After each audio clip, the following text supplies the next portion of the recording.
My good people, welcome back. Episode number 12, Don't Kill the Messenger podcast. As always, coming to you in front of the iPhone on his day off is your boy Marco. What is going on, my good people? Today is April 29th. It is a Saturday. It is cloudy and it's raining outside in New York City. You know what? I ain't gonna lie to y'all, bro. It seems like every time I record or do this damn podcast and I look to the left where the windows is located, it's raining or cloudy, man. Yo, spring, we in and we out, baby. Like, what are we doing, man? I just want to ride my bike. God damn, is it so much to ask for, man? But that's all right, man. Today's a good day anyway. I'm on one. I just came in from the gym not too long ago.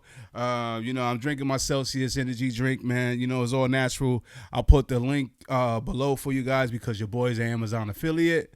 That's how we do. We doing big business here on the podcast. So today's a good day, man. I'm in a good mood, good spirits. I hope all you guys are also in a good mood and good spirits this week. And I hope your week was good, man. I hope it went by pretty quick for you.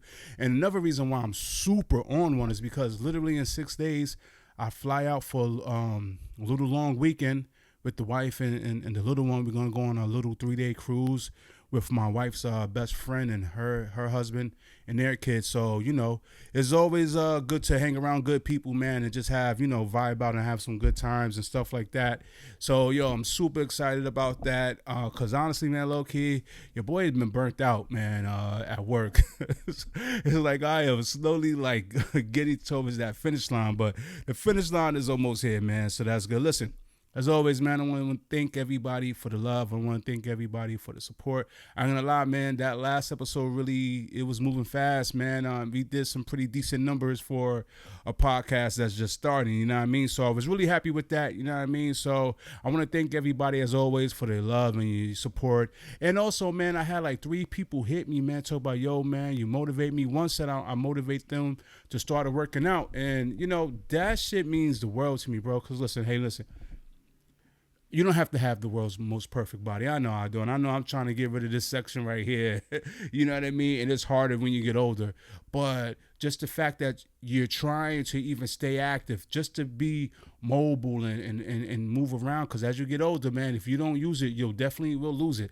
That shit sounds cliche, but it's just the truth, man. So the fact that I had someone reach out to me on Instagram and my DM and saying, yo, man, today I went and I got it in, you know what I mean? Because you motivated me. That means the world to me. And that's what we try to do here on this podcast, bro. We keep shit light. We keep a sense of humor. We try to motivate. And, we just do what we do. So shout out to that person for telling me that. So today is April 29th. And, I was talking to my wife before I started the show. And I was telling her that, today makes 9 years since I had knee replacement surgery. For those of you who don't know, in my right leg, I have a total knee replacement. 9 years ago, the joint was so bad. I was still working with the MTA. I wasn't that far into employment, and I already had some joint issues. I guess from playing ball on concrete in the South Bronx or what have you. So anyway. You go to Facebook and you look at your flashbacks, and I'm like, damn, man, it's been 9 years, man, 9 years. But what kind of skipped me yesterday, and then when we were talking about the 29th of April, was that Friday, and maybe that's why I wasn't in the moods, and I didn't realize it. Friday was April 28th, and it's been 7 years since her dad, my father-in-law, passed away. And it's just like, damn, man. We affectionately call him Pops. Just the fact that he is, first of all, the fact that he's been passed away for 7 years is just like, that goes to show you, man, time waits for no one. Time moves, man. And, he was definitely a fixture in his family way before I got here. He was El Jefe, brother. And that means he was the boss. And I know his children, they loved him and adored him, and he was literally the man. The man could do anything: cook, paint, work, build some shit, go back, cook some more shit, raise your kids, go out, hang out, pull some chicks, come back home, and still have 6 hours to kill to sleep. You know what I mean? He was that type of guy, man. OG Jamaican guy, man. We used to butt heads a lot, but it's so funny, man. As I get older and I get a little more wisdom under my belt, I realize that the OG really has some jewels, and I wish I was in the mind frame at the time to kind of, listen to him a little more instead of thinking it was some adversarial shit. So rest in peace, Pop. Rest in peace, Pops. We dearly miss you. I know you're up there, and I hope you're proud of, I know you've always been proud of your children and your grandchildren, but I sincerely hope that you're proud of me and the man that I'm becoming and trying to become. So rest in peace to you, Pop. All right, yo, what a time to be alive, baby. This week is a good week because the New York Knicks are in the playoffs, and not only are we in the playoffs, but we literally we're in the playoffs, bro. We here. We're not playing any games. So the Knicks just beat the Cleveland Cavaliers this past week, 4-1. Got them up out of here. It could have been a sweep, but I ain't going to lie, New Yorkers, we got a good heart. So, we'll give you one game, but that's all you're getting. You're only getting one game, you know what I mean? So I just told you it's cloudy outside, but honestly, who gives a shit? The Knicks play tomorrow, baby. So it's orange and blue skies all over the joint, you know what I mean? And the city, man, is on fire. The city feels different when the Knicks are playing well, bro. I was on my bus this week, and I'm telling you, man, I never seen so many people on with New York Knicks paraphernalia, bro. So it's a good look, man. Listen, the Knicks are going to the Eastern Conference Finals. I'm telling you right now, the Knicks are going to the Eastern Conference Finals. You remember that Jay-Z's first album, for all my hip-hop heads, and there was a skit on there, and he was like, there's no rapper telling me I can't go out here and get this money. Yo, bro, there's no eighth seed telling me that the New York Knicks are not going to the Eastern Conference Finals. You know what I mean? No eighth seed. And the eighth seed we're about to play is the Miami Heat. Now, listen, Jimmy Butler, who plays for the Miami Heat, is a pure monster, bro. He's a giant slayer. He just beat a number 1 seed in Milwaukee and Giannis, and everyone knows that. Even though Giannis, let's give Giannis his love, you know what I mean, and props and put things in perspective. Giannis got hurt in game 1. So, all right, cool. He got hurt in game 1. Jimmy's a shark, bro. You bleed, and he smells blood, it's over. He's going to attack. Imagine he almost averaged 40 points in that series. It don't matter, bro. You could have averaged 50, bro. You're going against the Knicks. Do you see that defense that the coach Tom Thibodeau? What is with me in last names? I'm screwing up your name. Do you see what the coach got us doing? Do you see what the coach has us doing? You know what I mean? So I don't think it's going to be a problem for the Knicks to give Miami the L and get up out of here. First of all, we got home court advantage because we're the 5th seed. So that's a good thing for us. Also, bro, it's Miami. Half of New York lives in Miami, bro. You know what I mean? So there's no home court advantage for them, bro. I'm telling you, you're going to hear Let's Go Knicks more, and probably more in Miami than, well, nah, it's going to be popping at the Garden, but you're going to hear some Let's Go Knicks, bro, and when you get to Miami, bro. So I can't wait for that series. That starts tomorrow on Sunday, and it's going to be a good one. I'm going to give you a prediction no one asked me for. The New York Knicks are going to get the Miami Heat up out of there in 6 games.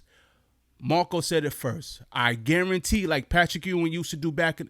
Well, nah, damn, I don't want to say it, Patrick Ewing guarantee, because that fool guaranteed something and he never came through. But I'm telling you right now, bro, the New York Knicks are going to the Eastern Conference Finals once we beat Miami in 6 games. My heart want to tell you that the New York Knicks are going to the finals, but I'm trying to really calm down as a New Yorker. I'm really trying to calm down. Oh, and by the way, shouts out to Mark Cuban for letting our point guard, Jalen Brunson, go away in free agency. I mean, thank you, Mark Cuban. Thank you, basketball guys, and thank you, Mark Cuban. You know what I mean? I love it, bro. I love it. So New York City's on fire, baby. I mean, everyone got Knick fever. I got it. I hope you got it. If you don't, catch that shit, and it's all good. Yeah, I'm telling you, this is going to be a fun show today, baby. Vacation is almost here. Y'all know how I get when vacation's almost here. I become silly and delirious, bro. All right, yo, speaking of Miami, bro, Dwayne Wade recently did an interview where he said he no longer lives in Miami. And I was shocked, man. I was like, whoa, Dwayne Wade moved from Miami? This is Dwayne Wade. This is... you think of the Miami Heat, you think of D Wade, right? I mean, Wade County, you know what I mean? This is the guy. And before LeBron got there and they started going on their championship runs, D Wade got off a championship, with Shaq. And mind you, this ain't like prime Shaq. This is time is ticking. He almost out the league Shaq. So, Dwayne Wade is the truth, bro. So he was doing a interview this week, and he said that yeah, man, he no longer lives in the state of Florida. Now, the reason why he said he no longer lives in the state of Florida is because he feels like Florida is not accepting and welcoming, and it doesn't feel safe for him and his family. So I'm like, yo, what? Florida got a crime problem? Or why does D Wade feel this way? I'm not gonna get into much details because we already spoke about this on the show. And we're trying not to make this a daily thing, but D Wade, son, who is now his transition daughter, transitioned in, and there's some policies in Florida that was spearheaded by the governor down there, Ron DeSantis, that might not sit well with D Wade, and his family, especially the situation with his transgender daughter. Say to some of those state legislators who maybe have your jersey in their closets, who came and brought their kids to your game to cheer for you. Well, I think that's another reason why I don't live in this state. A lot of people don't know that. I have to make decisions for my family, not just personal individual decisions. I mean, obviously the taxes is great. Okay. Having Wade County is great, but my family would not be accepted or feel comfortable there. And so that's one of the reasons why I don't live there. So there's a thing down there called the House Bill 1223. Now, the media has dubbed it as the Don't Say Gay Bill, and that's pretty much just saying that it restricts gender pronouns in school. Now, the governor down there has famously said that Florida is the place that woke goes to die. So I guess they're not really on that gender pronoun stuff down there. I guess they don't want people what they call grooming their kids or or saying it's okay for kids to have surgery to go into another gender. Ron DeSantis clearly is not playing that. So when D Wade was further explaining why he left, he brought some of these things up, to the interviewer, Rachel Nichols. So as I'm reading more about it, and then I'm going into like this Florida rabbit hole, I see that there was also a travel advisory put out by the chapter out there by the NCAA saying, hey, listen, black people, travel advisory. Don't come to Florida. Don't move to Florida, and don't vacation in Florida. So hold up. The NAACP Florida chapter is telling black people, quote, don't come to Florida. They're seeking permission from the national headquarters to issue a travel advisory to our state. This travel advisory comes as a slew of state bills are targeting race and gender identity, and they're moving through the legislature. NBC2 Story Kinley spoke to Lee County's NAACP leaders about the message this sends to tourists, which is the lifeblood of our economy. We are going to educate the people about Florida and what Florida is doing to black people that no black person should want to voluntarily come and be subjected to it. James Muakil is the president of the Lee County chapter of the NAACP. He was at the Florida NAACP conference in Orlando this weekend. They voted unanimously to bring this travel advisory recommendation to the national organization. He says this is designed to keep more black Americans from visiting or moving to Florida. That's what we're saying to them. Don't come into racism. Stay away from it. I was just there like a couple of months ago, and if I'm being all the way totally honest with you guys, bro, I was depressed to come back to New York City. Florida was so loving. Right, it's a sunshine state. Okay, we get that. But the people, and I mean people of any color, were just really warm people, and everyone said hello, and they said good morning, and they waved to you. And I was out with my cousin-in-law, and we're walking his big-ass pit bulls, and he's strapped legally. It was a beautiful thing. We went to Cracker Barrel. Yo, we had a good time, man. I fell in love with the state of Florida. So when I see that there's a travel advisory for black people, and you can't get any blacker than me, baby, I was like, what the hell is this about? So as I was reading what was going on, it seems like black people aren't, well, this particular set, this chapter of the NCAA, they don't like that the governor, Ron DeSantis, had banned AP African American study courses. And the reason he banned them is because the governor said that they were indoctrination and not education. And they had some courses within the AP African American studies that they were, hoping to get past, things like Black and Queer 101. So Ron DeSantis pretty much said, yo, this has nothing to do with African-American history. I see what y'all trying to do. And if you haven't known, there's certain books, too, that it seems like the governor and legislators have banned out there. Listen, I'm not going to lie to you. My opinion, which and this show is about me always giving an opinion that you never asked for. My opinion, whether it's heterosexual or homosexual, our kids should not be in that face of kids. So if everything the governor is saying is true, and these are the reasons why he banned certain books, or that he banned this particular AP African American studies, I kind of get it. Not even kind of. I do get it. I got to be honest with you, because he hasn't banned Black history, studies at all. It was just this particular AP course. So hopefully they could come back to the table and try to get something that's more on par with the courses. But clearly, man, if you're going down to Florida, and I guess you're what the mainstream media has dubbed woke, good luck, man, because I don't think that shit's gonna fly. But I will say this though, to the NAACP chapter, yo, bro, good luck keeping Black people away from Florida.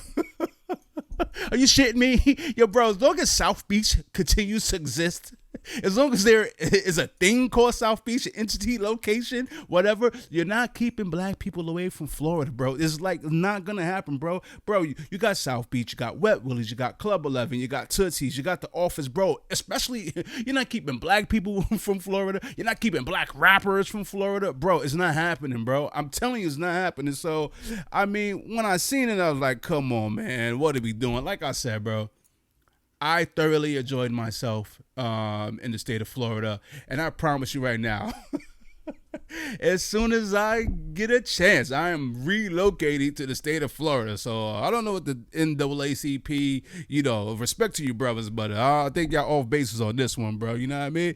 But the place that really needs a travel advisory, clearly, is the Bronx, dog, because we got wild animals just running amok out here, bro. Like, literally wild animals. So what am I talking about? All right.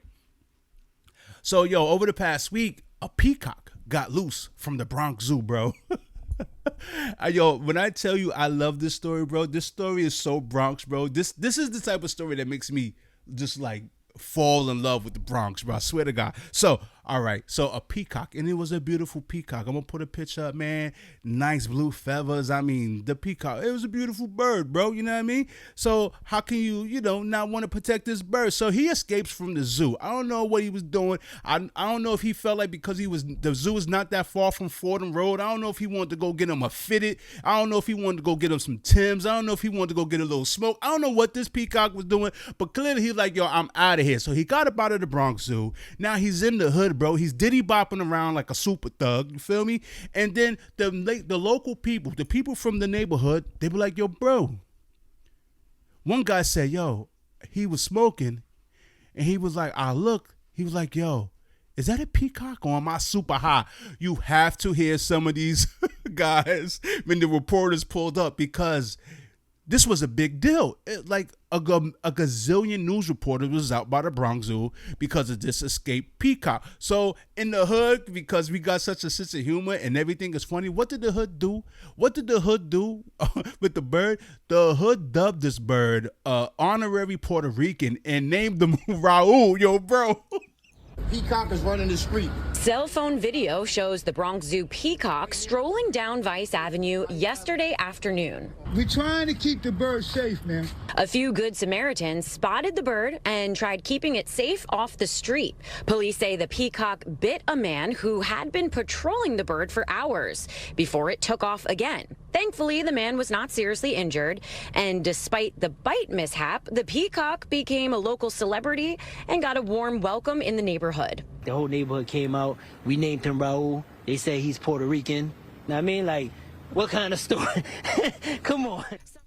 Yo, bro, that is so funny to me, bro. Yo, bro, they named the bird Raul, bro. Yo, bro, only thing was missing was a last name, man. They should have named him Raul Delgado or some shit like that. But bro, the fact that the hood named the peacock Raul is hilarious, bro. Hilarious. So Raul was diddy bopping, right? He's diddy bobbing through the streets, and the residents is trying to keep him safe. You know, one guy was like, yo, I'm walking on the side of him because I don't want him to get, I don't want him to go into the streets to get hit by a car. Yo, bro, do you understand? Like, that's like the ultimate, like, yo, bro, the hood is going to hold you down no matter what. You know what I mean? The hood knows that if you're special, they're gonna look out for you. No matter if you was a bird ass, no matter if you're a little bird, the hood will hold you down if they think you special. You know what I mean? So they called 911, they called animal control, and they came. And I think yesterday Raul was brought back. Now I don't know if Raul was mad about that, because I'm pretty sure Raul could have been out there smashing pigeons. Literally smashing pigeons. You know, Raul was you know what I mean? He was running these streets like that. Raul was out here. But Raul was home, back in the zoo, safe. And here's why I love the story. Here's why the story just, makes me smile, makes me laugh, bro. Because, as much as there are things that go on in the hood, as far as like maybe crime and, ain't a lot of money in the hood, you know what I mean? But it's hardworking people, man. It's hardworking people that's just trying to make a life with the little bit that they have, you know what I mean? And if you're a good person in the hood, bro, the hood will hold you down, bro. They hold you down. Listen, I ain't gonna lie to you. I'm trying to get the hell out of the Bronx. It's just New York City. I want no parts of it anymore as I get older. However, though, this story about how the locals held a peacock down named Raul and made sure he got home safe. Man, I'm so proud to be from the Bronx reading this story, bro. If this story don't warm your heart, bro, I mean, then I don't know what else to tell you. BX all day, bro. I love this story. I really do. I really do. I told you, man, we having fun on this show, baby. 6 days away. 6 days away. I'm going to be on a still bird. You feel me? All right, yo.